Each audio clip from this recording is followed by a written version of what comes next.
සුබ දවසක් අද 2026 ජනවාරි මාසයේ 22 මම මේ වීඩියෝ කරන්න ගන්නේ මේ නිකුත් මැතිවරණ කොට්ටාසේ කොටවේර ප්‍රාදේශීය ලේකම් කාර්යාල බලප්‍රදේශයේ දිගන්නාව ග්‍රාම සේවකතුමේ උදලියාව පැමිණ පෝෂණය වන කෙත්යයි ඉක්බින් කොටසක් තමයි මේ. ඒකේ යම් අක්කරයක් කාමරක් විතර ප්‍රමාණයක් නම් මේ ඉහළ තියෙන රත්කැල්වි මම ඉස්සේ 2025 නොවැම්බර් මාසේ 14 තමයි මම මේ කුඹුර යයි ඊස්සේ මේ කුඹුරට.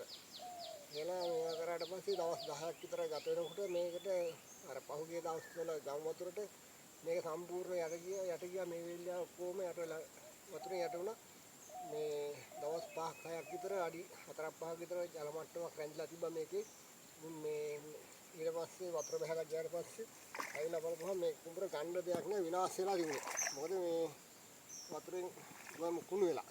දී කුණු වෙලා මොනවලා යාන්ත එක වෙලක් විතරක් තිබ්බා. ඊට පස්සේ ගොජන සේවකේ මහතුරුත් ආව වගහානිය බලලා මේ කුඹුර නැවත වගා කරන්න වී හිඳ කියන තීරණයට ඇවිල්ලා මට උපදෙස් දුන්නා නැවත මේක ගිහලා නැවත කුඹුර වපුරන්න කියලා. නමුත් මේ විල්ලා සම්පූර්ණයෙන්ම වට වෙලා තිබුණේ ඉඳා වාහනයක් මට ට්‍රැක්ටරයක් ගන්න අපහසුතාවයක් නිසා මම ඒ යෝජන සේවකේ වගහානිය වලට ඇවිල්ලා දුන්නු උපදෙස් වලට මම සමන් නොදී මම තීරණය කරා මේ ගොයම කොහොම හරි හොඳ පොහොරක් යොදලා මේ කුඹුර ගොඩ ගන්න ඕනේ කියලා. ඊට පස්සේ මම කරේ මේ ලෝරස් ඇග්‍රෝ ප්‍රයිවට් ලිමිටඩ් පොහොර ආයතනයට ගිහිල්ලා මේ කතා කරලා ඒකේ ඉන්න මේ ශාමි මේ ගිරින්දේ මේ නිලධාරිතුමාට කතා කරලා මම මේ කුඹුර ගැන මම විස්තරයක් කරා එයාට කරලා ඊට පස්සේ එතුමා කිව්වා බය වෙන්න බෑ මේ කුඹුර ගොඩ දා ගන්න පුළුවන්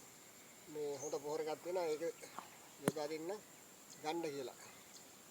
ඊට පස්සේ මම මේ ඒ පොහොර එක එතුමාට කතා කරලා ගෙන්න ගත්තා. ඒ ගෙන්නගත්තු පොහොර එක තමයි මේ කැට පොහොර එක. මෙන්න මේ කැට පොහොර එක. මෙන්න මේ කැට පොහොර එක තමයි මේ කුඹුරේදී. මෙන්න මේ කැට පොහොර එක එදුවා. මේ යොදලා ඊට පස්සේ දෙවනුව මම ආයේ දියර පොහොර එකක් එදුවා.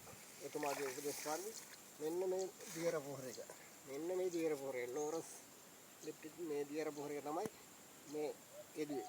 මේ දියර කෑන් දෙකක් එදුවා. මේ දියර කෑන් දෙකක් එදුවා. මේ දියර කෑන් දෙකම එදුවා ඊට පස්සේ. ඒ එදුවට පස්සේ තමයි මෙන්න මේ පැත්තට ගොයම වර්ධනය වෙලා ආවේ. හොඳට අර විනාශ වෙලා තිබුණු ගොයම නැවත තිබුණු ගොයම පඳුරු ගාලා මේ වෙලාව අර පොහොර වලට ආවා.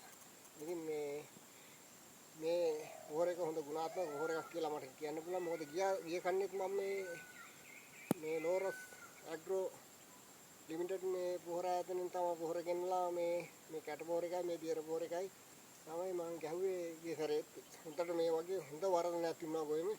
ඉතින් මේ ගමනත් විනාශ වෙච්ච කුඹරට මම මේ වගේ නැවත මේ පොහොරම යොදලා මේ කුඹර දැන් හොඳ මට්ටමකට තියෙනවා. ඉතින් මේ අනිත් පොහොර වලට වඩා මේකේ හොඳ ගුණාත්මක භාවයක් තියෙනවා මේ පොහොර එකේ. ඉතින් මට කියන්න තියෙන්නේ මේ පොහොර එක හොඳයි මේ ගොයමට. මම මේ ඉහලා තියෙන්නේ මේ රත්කැල්වි කියන වී වර්ගයේ මේ කුඹරට මේ හොඳට පඳුරු ගහලා හොඳට ගොයම ඉස්සෙලා මේ ඇවිල්ලා තියෙනවා. ඉතින් මේ පොහොර එක හොඳයි. ඒ පොහොරේ එදුවට පස්සේ මේ හොඳට පඳුරු ගහලා මොකද විනාශ වෙච්ච ගොයමක් නෙමේ ඇවිල්ලා තියෙන්නේ පඳුරු ගහලා මේ පොහොර එකට. ඉතින් මේ පොහොර එක හොඳ ගුණාත්මක පොහොර එකක් කියන එක මට හොඳටම ඒත්තු ගියා මේ කුඹරට විනාශ වෙච්ච කුඹරට මේ පොහොර එක දුපු ගමන. ඉතින් මම ඉතින් ගොවි වහතුරුන්ට කියනවා මේ පොහොර හොඳයි. මේ තමන් ගොවිතැන් කරනවා නම් ගොවිතැන් කරන වලට මේ කුඹුර වලට මේ පොහොර එක බය නැතුව යන්න මේ හොඳ වර්ධනයක් තියෙනවා. හොඳ අස්වැන්නක් ගන්න පුළුවන් මේ පොහොර එකේ. ඉතින් මම කියන්න තියෙන්නේ ඔක තමයි මොකද මේ විනාශ වෙච්ච කුඹරකට මේ වගේ පොහොර එකක් හදලා මේ වගේ ගොයමක් ගොඩ ගන්න පුළුවන් කියන්නේ ඉතින් හොඳ පොහොරක් නේ. ඉතින් ඒ නිසා බය නැතුව ගොවි මහතුරු අපේ ඉන්න ගොවි මහතුරු මේ වී වගා කරනවා නම් මේ බය නැතුව මේ පොහොර ගහන්න